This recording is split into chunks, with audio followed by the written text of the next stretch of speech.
Good morning friends, I am H S Sadhana. Welcome to my YouTube channel Sangyan Pratiyogi संस्थान। So friends, आज हम बात करेंगे राजस्थान के अन्य संत संप्रदायों की बात करते हैं। हमने कौन कौन से पढ़े थे दोस्तों अभी तक हमने पढ़े थे। एक तो जैसे द्वैतवाद मध्वाचार्य जी का है, आपको बता चुके हैं। एक अद्वैतवाद शंकराचार्य जी का है। उसके बाद द्वैतवाद निम्बार्काचार्य जी का है। विशिष्ट द्वैतवाद रामानुजाचार्य जी का। और एक हमने जो शुद्ध द्वैतवाद है वो किसका है, वल्लभाचार्य जी का। तो इनमें से जो राजस्थान में प्रमुख हैं उनके बारे में हमने पढ़ा था। आज दोस्तों हम आगे बात करते हैं। तो देखिए, सबसे पहले हम बात करेंगे जसनाथ जी की। सबसे पहले जसनाथ जी के बारे में पढ़ेंगे। तो आपको यहाँ पर ध्यान देना है दोस्तों, जसनाथ जी का जन्म हुआ था 1482 ईस्वी में। 1482 ईस्वी में कहाँ पर हुआ था दोस्तों? इनका कतरियासर बीकानेर में जन्म हुआ था। जसनाथ जी संप्रदाय के जो नियम हैं वो 36 नियम है, ये आपको ध्यान रखना है। उसके बाद इसके ग्रंथ, जो प्रमुख ग्रंथ हैं उनके बारे में हम बात करेंगे। तो देखिए, प्रमुख ग्रंथ एक तो समुद्रा है, एक कोडा ग्रंथ है। और जसनाथी संप्रदाय का जो प्रचार प्रसार करते हैं उसे क्या कहते हैं दोस्तों? परमहंस मंडली कहते हैं। ये बात भी आपको पता होनी चाहिए। पता नहीं है तो आप साथ के साथ नोट्स तैयार करते रहें। आपके ज़बरदस्त तो नोट्स तैयार होंगे, और साथ के साथ आप यदि तैयार याद कर रहे हो तो बहुत अच्छा होगा। आपका एक सिंगल क्वेश्चन भी बाहर नहीं जाने वाला है। तो ये बात आपको समझ में आ गई होगी। जसनाथी संप्रदाय की 5 उपपीठ भी हैं दोस्तों, जिनमें से 4 तो बीकानेर में ही हैं। जैसे एक तो बुमला है, एक लिखमा देसर है, और एक पांचला दोस्तों कहाँ पर है? नागौर में है। एक पुनरासर, वो भी बीकानेर में है। मालासर, वो भी बीकानेर। तो देखिए, 4 तो बीकानेर में उपपीठ। एक तो कहाँ पर है दोस्तों? बुमला बीकानेर, लिखमा देसर बीकानेर, पुनरासर बीकानेर, मालासर बीकानेर। और एक कहाँ पर है? एक दोस्तों पांचला नागौर में है। और जसनाथी संप्रदाय के जो अनुयायी हैं ये अग्नि नृत्य में महारत है, हासिल है इनको दोस्तों। मतीरे फोड़ने की कला भी इसके मतलब फेमस है दोस्तों। अग्नि नृत्य करते वक्त ये से मतलब फतेह फतेह करके ये उस अग्नि में प्रवेश करते हैं और नृत्य करते हैं। ये आपको ध्यान रखना है। तो देखिए, हम इसके बारे में थोड़ा देख लेते हैं दोस्तों, आपको चीज़ें एक एक क्लियर हो जाएंगी। तो देखिए, राजस्थान के संप्रदाय में हम आज जो पहला पढ़ेंगे वो जसनाथ जी के बारे में पढ़ेंगे। तो देखिए, संस्थापक जसनाथ जी जाट थे दोस्तों, और इनका जन्म 1482 ईस्वी में कतरियासर बीकानेर में हुआ था। ये हम आपको बता चुके हैं। प्रधान पीठ भी दोस्तों कहाँ पर है? कतरियासर बीकानेर में ही है। ये आपको ध्यान रखना पड़ेगा। इसके बाद इस संप्रदाय के 36 नियम हैं, 36 रूल्स ऑफ दी संप्रदाय। आगे हम बात करते हैं दोस्तों। तो देखिए, पवित्र ग्रंथ कौन कौन से माने जाते हैं?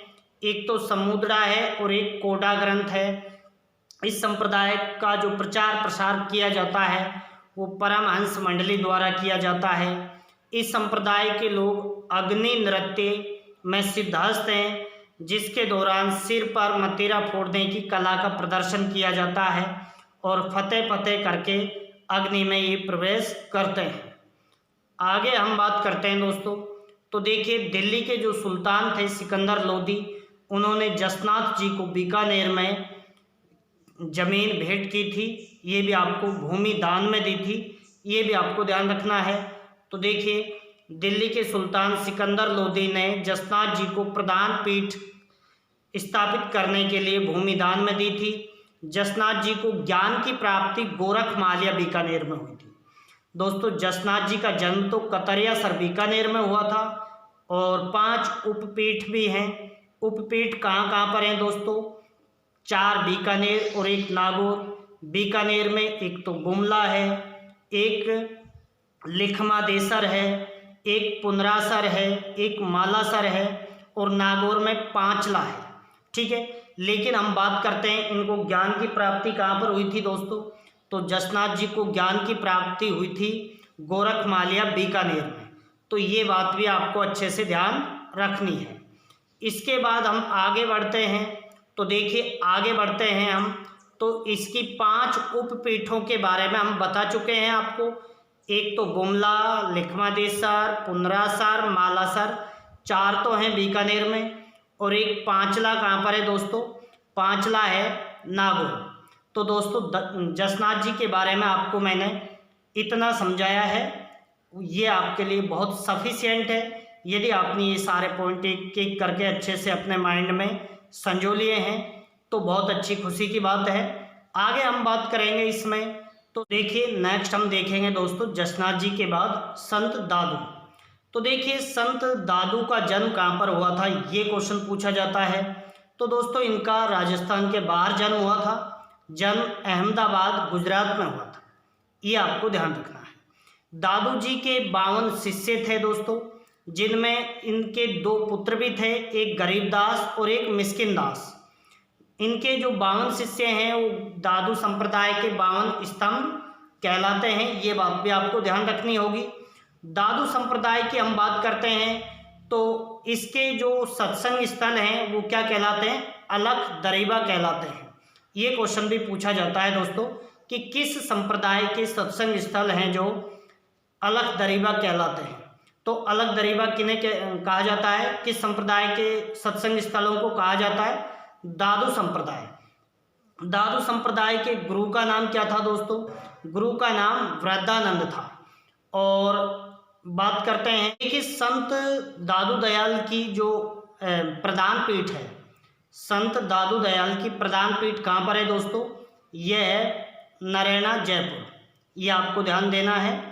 और बहराना पहाड़ियाँ जयपुर हैं, वहीं पर ये प्रधान पीठ है, ये आपको ध्यान रखना है।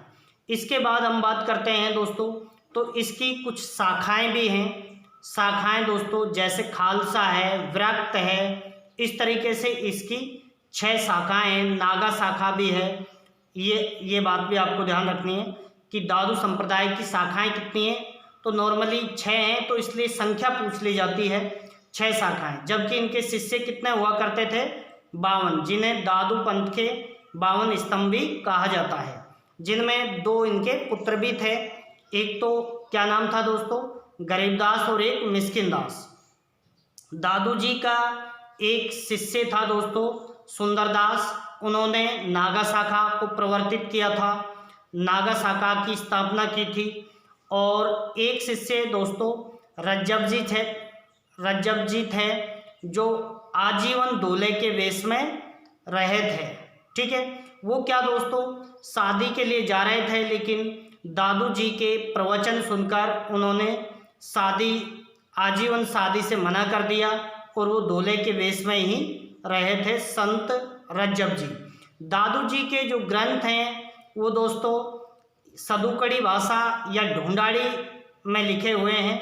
दादू वाणी है दोस्तों, दादू जीरा दोहा है, तो ये इनके प्रमुख ग्रंथ हैं, दादू वाणी, दादू जीरा दोहा। तो देखिए अब हम दादू जी के बारे में आगे बात करते हैं, दादू संप्रदाय। तो देखिए संस्थापक दादू दयाल जी थे। दादू दयाल जी का जन्म 1544 ईस्वी में अहमदाबाद गुजरात में हुआ था, ये आपको ध्यान रखना है। इस संप्रदाय को कबीरपंथी संप्रदाय भी कहते हैं। कबीरपंथी संप्रदाय किसे कहा जाता है दोस्तों, दादू संप्रदाय को। और दादू दयाल जी के जो शिष्य गुरु थे दोस्तों वो कौन थे, वृद्धानंद जी। तो देखिए दादू दयाल जी के गुरु का नाम वृद्धानंद जी था, ये आपको ध्यान रखना है। ग्रंथ दोस्तों दादू वाणी और दादू जीरा दोहा। ग्रंथों की भाषा सदुकड़ी या ढूंढाड़ी व हिंदी का मिश्रण है। सदुकड़ी या ढूंढाड़ी व हिंदी का मिश्रण है, ये आपको ध्यान रखना है। इनकी प्रधान पीठ मैं आपको बता चुका हूँ, नरैना जयपुर है और बहराना पहाड़ियों के पास ये पड़ती है। आगे हम ये बात भी कर चुके हैं कि दादू जी के 52 शिष्य थे, जिन्हें क्या कहा जाता है दोस्तों, 52 स्तंभ कहा जाता है। तो 52 स्तंभ कहलाते हैं। 52 शिष्यों में इनके 2 पुत्र थे, एक तो गरीब दास और एक मिस्किन दास, यहाँ से भी क्वेश्चन पूछा जाता है। तो देखिए ज़बरदस्त चीज़ें आपको एक एक करके करवाई जा रही हैं, बहुत ही इम्पोर्टेंट है आपके एग्जाम की दृष्टि से। इनको आप एक एक करके तैयार करते जाना दोस्तों। अब हम शाखाओं की बात करते हैं तो 6 शाखाएं हैं दोस्तों, दादू संप्रदाय की शाखाएं 6 हैं। एक खालसा है, एक विरक्त, एक उत्तरादि, नागा, खाकी और स्तनधारी। खालसा दोस्तों कौन से हुआ करते थे? जो प्रधान पीठ पर रहते थे, वो साधु या अनुयायी जो प्रधान पीठ पर निवास करते थे उन्हें खालसा कहा जाता था। विरक्त किन्हें कहा जाता था? जो दादू संप्रदाय का घूम घूम करके प्रचार किया करते थे। घूम घूम करके, जैसे इस गांव में चले गए, उसके बाद नेक्स्ट गांव में चले गए, इस तरीके से घूम घूम करके प्रचार किया करते थे। उत्तरादि कौन थे दोस्तों? उत्तरादि थे जो उत्तर भारत में इस संप्रदाय के प्रमुख संत थे, प्रमुख अनुयायी थे, उन्हें उत्तरादि कहा गया। नागा शाखा की स्थापना सुंदरदास ने की थी और इसमें क्या रहते हैं वो, मतलब अपने शरीर पर भस्म रमा करके और घूमते रहते हैं दोस्तों, ये आपको ध्यान रखना है। तो देखिए हम इनके बारे में एक एक करके देख लेते हैं। तो सबसे पहले हम खालसा की बात करते हैं दोस्तों। खालसा, तो देखिए ऐसे साधु जो प्रधान पीठ पर निवास करते हैं उन्हें क्या कहा जाता है? खालसा। इसके बाद हम विरक्त की बात करते हैं तो राज्यों में घूम घूम कर प्रचार प्रसार करने वाले क्या कहलाते हैं? विरक्त कहलाते हैं। उत्तरादि की हम बात करते हैं दोस्तों, तो जो उत्तर भारत में इस संप्रदाय का प्रचार प्रसार किया करते हैं उन्हें उत्तरादि कहा जाता है। नागा शाखा की हम बात करते हैं दोस्तों, तो ये क्या निर्वस्त्र रहते हैं, वस्त्र नहीं पहनते हैं और अपने शरीर पर भस्म लगाए रखते हैं। ठीक है, ये आपको ध्यान रखना है। और नागा शाखा का प्रारंभ किसने किया था? सुंदरदास ने। दादू जी के शिष्य ही थे ये। इसके बाद हम बात करते हैं तो देखिए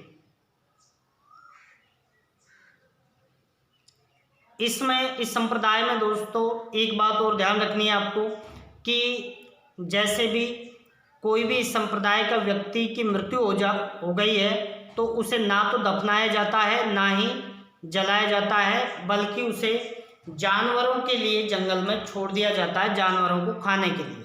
ये आपको ध्यान रखना है। ठीक है, तो ये बातें आपको समझ में आ गई होगी।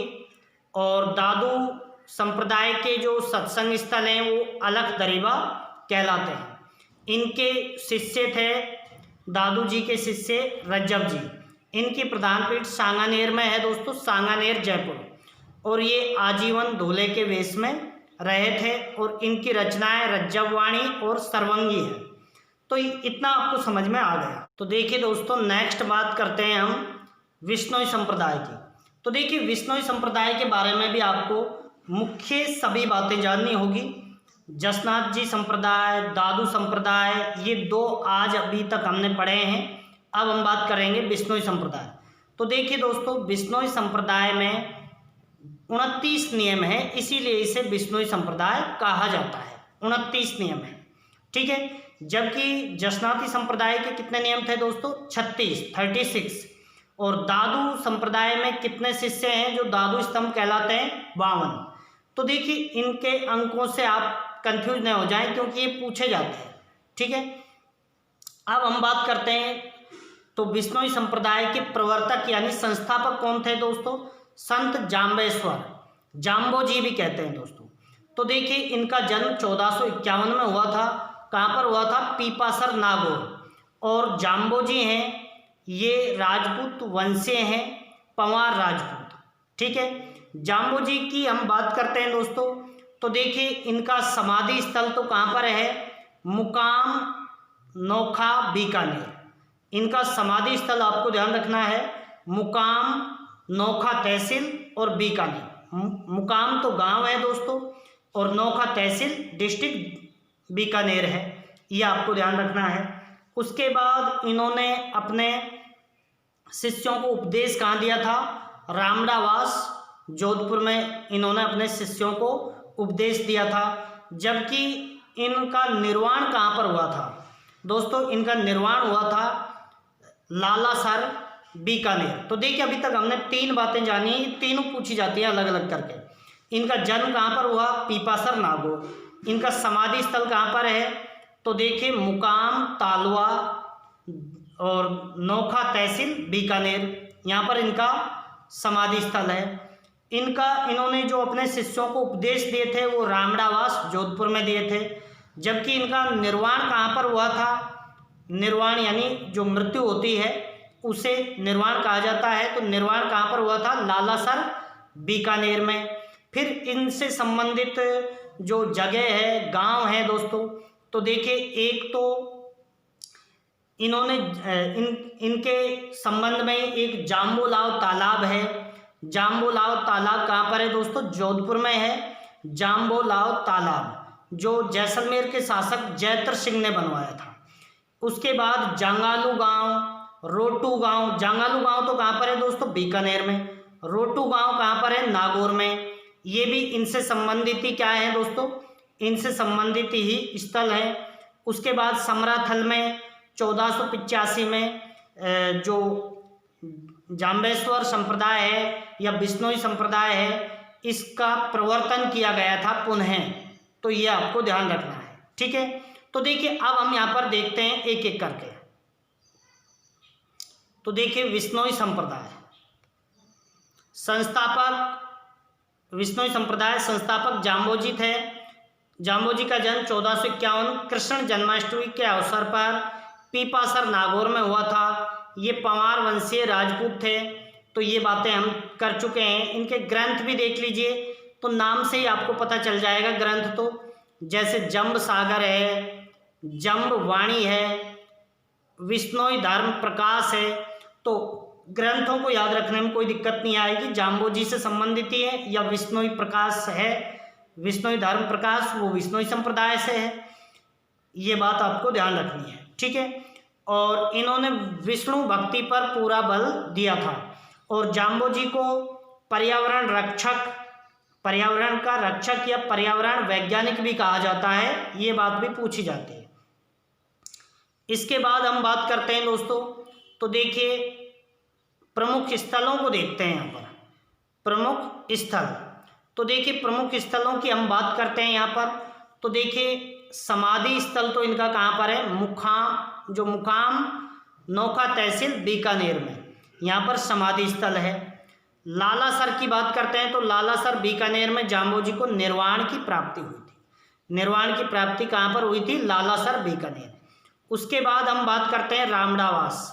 तो रामडावास जोधपुर में है और यहाँ पर इन्होंने अपने शिष्यों को उपदेश दिए थे। उसके बाद हम बात करते हैं जाम्बोलाव। ये जाम्बोलाव जोधपुर में है दोस्तों।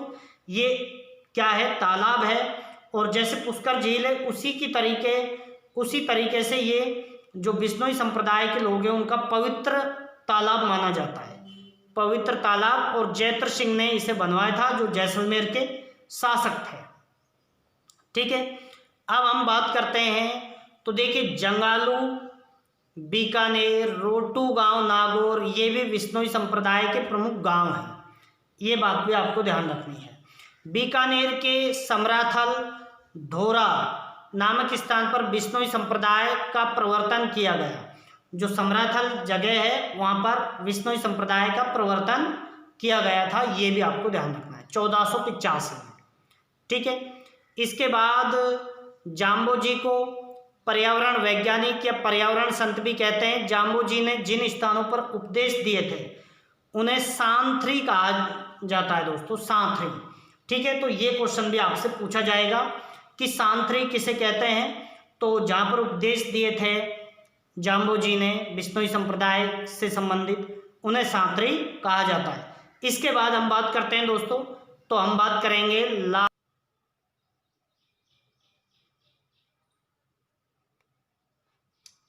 अब नेक्स्ट बात करते हैं दोस्तों। तो देखिए अभी तक हमने 3 पढ़े हैं, जसनाती संप्रदाय, दादू संप्रदाय और बिश्नोई संप्रदाय। अब हम बात करते हैं दोस्तों लालदासी संप्रदाय की। तो देखिए लालदास जी की हम बात करते हैं, तो लालदास जी का जन्म कहाँ पर हुआ था? धौलीदू गांव अलवर में। धौलीदू गांव है, अलवर के पास ही है। वहाँ पर इनका जन्म हुआ था। इनकी समाधि है दोस्तों शेरपुरा गांव अलवर में ही है, आपको ये भी ध्यान रखना है, ठीक है। और लालदास जी को जो ज्ञान की प्राप्ति हुई थी वो कहाँ पर हुई थी? तिजारा में हुई थी। ये बातें प्रमुख हैं, इतना ही यहाँ से आपसे पूछा जाएगा। तो देखिए अब हम बात करते हैं सबसे पहले, तो देखिए लालदास जी संप्रदाय, संस्थापक लालदास जी, समाधि कहाँ पर है? शेरपुर अलवर। लालदास जी का जन्म कहाँ पर हुआ था? धौलीधूप गांव अलवर में ही। और लालदास जी को ज्ञान की प्राप्ति कहाँ पर हुई थी? तिजारा अलवर। और दोस्तों लालदास जी की जो प्रमुख पीठ है वो कहाँ पर है? नंगला जहाज भरतपुर। लालदास जी की प्रधान पीठ कहाँ पर है? नंगला जहाज भरतपुर। दोस्तों नंगला जहाज भरतपुर में एक लोक देवता की पीठ का मंदिर भी मैंने आपको बताया था। किसका बताया था? देव बाबा का। देव बाबा अलग हैं, देव नारायण जी अलग हैं, ये आपको पता होना चाहिए। तो देव बाबा का मंदिर भी नंगला जहाज में है और ये मेवात क्षेत्र के लोकप्रिय संत हैं, ये बात आपको ध्यान रखनी है। और लालदास जी को भी हिंदू और मुसलमान समान रूप से पूजते हैं, ये आपको ध्यान रखना है। अब दोस्तों नेक्स्ट हम चलते हैं, तो नेक्स्ट किस पर चलेंगे दोस्तों? चरणदासी संप्रदाय। तो देखिए चरणदासी संप्रदाय की बात करते हैं। जैसे लालदास जी का जन्म कहाँ पर हुआ? धौलीधूप अलवर में। इसी तरीके से अलवर के ही संत हैं ये भी। तो देखिए चरणदास जी का जन्म डहरा गांव अलवर में हुआ था। और दोस्तों इनकी दो शिष्याएं थी, एक तो सहजोबाई और एक दयाबाई, ठीक है। सहजोबाई और दयाबाई। सहजोबाई का जो ग्रंथ है उसका नाम है सहज प्रकाश। दयाबाई का जो ग्रंथ है उसका नाम दयाबोध है, ये भी आपको पता होना चाहिए। इनकी जो प्रधान पीठ है वो राजस्थान में नहीं है दोस्तों। चरणदास जी की जो प्रमुख पीठ है वो कहाँ पर है? दिल्ली में है, ये आपसे पूछा जाएगा। उसके बाद इन्होंने भारत पर जब नादिर शाह का आक्रमण हुआ था तो उससे पहले इन्होंने बता दिया था, भविष्यवाणी कर दी थी कि भाई भारत पर नादिर शाह का क्या होगा? आक्रमण होगा। तो ये बातें हम इनके बारे में देख लेते हैं। और इनका वास्तविक नाम क्या था दोस्तों? इनका वास्तविक नाम था रणजीत सिंह डाकू, ठीक है। तो ये बातें हम देख लेते हैं। तो देखिए चरणदास संप्रदाय एक एक करके हम देखते हैं। संस्थापक चरणदास जी, जन्म डहरा गांव अलवर, वास्तविक नाम रणजीत सिंह डाकू, राज्य में इनकी कोई पीठ नहीं है। प्रधान पीठ कहाँ पर है दोस्तों? तो ये दिल्ली में है, तो ये आपको ध्यान रह जाएगा। इसके बाद हम बात करते हैं, तो देखिए चरणदास जी ने भारत पर नादिर शाह के आक्रमण की भविष्यवाणी की थी और मेवात क्षेत्र में बहुत ज़्यादा लोकप्रिय हैं दोस्तों। इनकी दो शिष्याएं दयाबाई व सहजोबाई थी। दयाबाई की जो रचनाएं हैं वो एक तो है विनय मल्लिका और एक दयाबोध, ये मैं आपको बता चुका हूँ। सहजोबाई की जो रचनाएं हैं दोस्तों, सहजोबाई की वो एक क्या नाम है? सहज प्रकाश। तो ये आपको संत चरणदास जी के बारे में आराम से समझ में आ गया होगा। फैक्ट पर चलता है कल्चर पूरा, तो आपको चीज़ें साथ ही साथ ये फैक्ट हैं जो माइंड में संजोने हैं, आपको हमेशा के लिए संजोने हैं। थोड़ा 2-3 बार आप पढ़ोगे, वीडियो देखोगे, आराम से आ जाएगा। किसी भी व्यक्ति, किसी भी इंसान के लिए कोई भी कार्य कठिन नहीं होता है, केवल आप कठिन परिश्रम करना सीखें। तो देखिए दोस्तों नेक्स्ट हम बात करते हैं प्राणनाथी संप्रदाय की। तो दोस्तों नाम से ही आपको पता चल रहा है कि प्राणनाथी संप्रदाय के संस्थापक कौन थे? प्राणनाथ जी थे, ठीक है, प्राणनाथ जी। अब देखिए दोस्तों जैसे संत दादू का जन्म कहाँ पर हुआ था? राजस्थान से बाहर हुआ था। कहाँ पर हुआ था? अहमदाबाद गुजरात में। इसी तरीके से प्राणनाथ जी का जन्म भी कहाँ पर हुआ था दोस्तों? जामनगर गुजरात में हुआ था। ये बात आपको ध्यान रखनी है। और इनका प्रमुख ग्रंथ बहुत पूछा जाता है, तो इनका जो पवित्र ग्रंथ है प्राणनाथी संप्रदाय का, उसका नाम क्या है दोस्तों? कुलजम संग्रह। कुलजम संग्रह। तो इसके बारे में थोड़ा सा हम देख लेते हैं। तो देखिए प्राणनाथी संप्रदाय, तो देखिए संस्थापक प्राणनाथ जी। प्राणनाथ जी का जन्म जामनगर गुजरात में हुआ था, ये आपको ध्यान रखना है। और इसकी दोस्तों प्रधान पीठ तो कहाँ पर है, पन्ना मध्य प्रदेश में है, लेकिन राजस्थान में जो प्रमुख पीठ है वो कहाँ पर है, वो जयपुर में है। तो देखिए राज्य पीठ कहाँ पर है, जयपुर में, और प्रधान पीठ कहाँ पर है, पन्ना MP में। ठीक है, इसके बाद पवित्र ग्रंथ क्या है दोस्तों, पवित्र ग्रंथ है कुलजम संग्रह, जो गुजराती भाषा में लिखा हुआ है। तो इसके बारे में आपको इतना ही जानना है, प्राणनाथी संप्रदाय। दोस्तों नेक्स्ट बात करते हैं हम, तो संत किशनदास जी की बात करते हैं। तो संत किशनदास जी का जन्म कहाँ पर हुआ था दोस्तों, इनका जन्म हुआ था नागौर में। कब हुआ था, तो देखिए विक्रम संवत 1746 माघ शुक्ल पंचमी को हुआ था, और ये दरियाव जी के प्रमुख शिष्य थे। बस इतना ही आपको इनके बारे में ध्यान रखना है। नेक्स्ट बात करते हैं राजा राम संप्रदाय। तो देखिए दोस्तों नाम से ही आपको पता चल रहा है इसके संस्थापक कौन थे, राजा राम जी। ठीक है, और इनकी प्रधान पीठ आपसे पूछा जाएगा तो वो शिकारपुरा जोधपुर में है, और इन्हें भी ये भी पर्यावरण प्रेमी थे दोस्तों, इसलिए इनको पर्यावरण प्रेमी संत भी कहा जाता है। अच्छा हम बात करते हैं, तो देखिए पर्यावरण संरक्षक या पर्यावरण वैज्ञानिक किसे और कहा जाता है, मुख्य तो उन्हें कहा जाता है संत जम्बेश्वर या संत जाम्बोजी को। तो देखिए थोड़ा इनके बारे में भी देख लेते हैं। तो देखिए राजा राम संप्रदाय, संस्थापक राजा राम जी थे, प्रधान पीठ शिकारपुरा जोधपुर में है, और ये मारवाड़ के ही लोकप्रिय हैं, और संत राजा राम जी पर्यावरण प्रेमी व्यक्ति थे। इन्होंने वन तथा वन्य जीवों की सुरक्षा में महत्वपूर्ण योगदान दिया था। तो ये भी आपको पूछा जा सकता है। नेक्स्ट बात करते हैं दोस्तों नवल संप्रदाय की। तो इसके संस्थापक कौन थे, नवल दास जी थे, और इनकी प्रधान पीठ कहाँ पर है, जोधपुर में। बस ये आपसे पूछा जाएगा। तो देखिए नवल संप्रदाय, संस्थापक नवल दास जी, प्रधान पीठ जोधपुर, और जोधपुर नागौर में ये क्या है, लोकप्रिय हैं। तो इतना आपको ध्यान रखना है। उसके बाद हम बात करते हैं दोस्तों, तो देखिए अलख्य संप्रदाय, ये पटवार मेंस में पूछा गया था 2017 में। ठीक है, तो दोस्तों आपसे ये पूछा जाएगा अलख्य संप्रदाय के संस्थापक कौन थे। तो यह नाम से पता नहीं चलता है दोस्तों, अलख्य संप्रदाय के संस्थापक कौन थे, लालगिरी, संत लालगिरी। ठीक है, तो देखिए अलख्य संप्रदाय संस्थापक स्वामी लालगिरी, प्रधान पीठ कहाँ पर है, बीकानेर में ही है दोस्तों, और क्षेत्र चूरू व बीकानेर है। पवित्र ग्रंथ क्या है, तो अलख स्तुति प्रकाश। तो देखिए ये हैं छोटे छोटे, लेकिन यहाँ से क्वेश्चन नॉर्मल बन जाता है कि अलख्य संप्रदाय के संस्थापक कौन थे, तो स्वामी लालगिरी थे। ग्रंथ क्या है दोस्तों, अलख स्तुति प्रकाश है, और प्रधान पीठ बीकानेर में है। ये सारी चीज़ें, और चूरू बीकानेर में ये लोकप्रिय है। नेक्स्ट बात करते हैं दोस्तों निरंजनी संप्रदाय। निरंजनी संप्रदाय की हम बात करते हैं। तो देखिए यहाँ आपसे इनके संस्थापक जरूर पूछे जाएंगे, जैसा अलख्य संप्रदाय हुआ, निरंजनी संप्रदाय हुआ, जिनमें नाम से पता नहीं चलता है। जैसे बिश्नोई संप्रदाय है, तो बिश्नोई संप्रदाय के जाम्बोजी हैं, जसनाथी संप्रदाय में जसनाथ जी हैं, तो वहाँ नाम से पता चल जाता है। बाकी बहुत सारे में नाम से ही पता चल जाता है, दादू संप्रदाय में पता चल जाता है, लेकिन यहाँ नाम से पता नहीं चल रहा है। तो इनमें दोस्तों आपसे ज़्यादा पूछने की संभावना बनती है। तो देखिए निरंजनी संप्रदाय के संस्थापक थे हरिदास जी। कौन थे दोस्तों, हरिदास जी। आगे हम बात करते हैं, तो ये क्या थे दोस्तों, डकैत थे, और इनकी प्रधान पीठ कहाँ पर है दोस्तों, गाढ़ा नागौर में, और इनका जन्म कहाँ पर हुआ था, कापड़ोद नागौर में। इसके दो प्रमुख शाखाएं हैं, एक तो निहंग है और एक है घरबारी, ये भी पूछा जाता है।